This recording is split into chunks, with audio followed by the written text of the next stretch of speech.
Maogtahay inay kuwan yihiin saddex ka mid ah caadooyinka ugu yaabka badan ee aroosyada adduunka. Kow, Brazil. Qaar ka mid ah gobollada dalka Brazil, caruusku waa inuu la ciyaaro qoobka ciyaar dhammaan dumarka xafladda jooga oo dhan, mana jira wax masaari. Caadadan waxaa lagu magacaabaa money dance. Haweeney kasta oo la ciyaarta caruusku waxay siin doontaa lacag si ay uga caawiso inuu bilaabo noloshiisa guurka. Maogtahay qiimo dhimista shirkadda Telesom ay kugu samaysay adeega 5G ahna internet aad u xawaaro badan.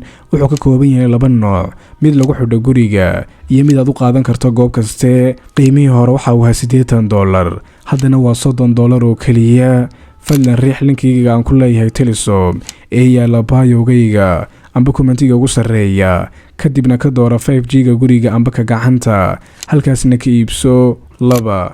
Greega. Dalka Greega, dadku maalinta arooska waxay jajabiyaan saxamada iyo maacuunta inta lagu jiro xafladda. Tanina waa dhaqan qadiimiya oo waxay aaminsan yihiin in haddii sidan la sameeyo laga helayo barako iyo in laga fogaanayo isha xumaanta. Markasta oo suxuun badan ay jabiyaan waa markasta oo aroosku noqdo mid wanaagsan oo guuleysta. Taas keliya ma aha, xitaa waxaa kaloo ay sameeyaan sidan kuu muuqata. Maalinta arooska waxaa raaxada lagaaga qaadaya oo dusha lagaaga keenayaa bariis qaydhiin adiga iyo xabadaada amba xaaskaaga. 3. Philippines. Dalka Philippines waxaa jira dhaqan hore oo mamnuucaya isticmaalka hoonka ee gaadhiga inta lagu jiro arooska.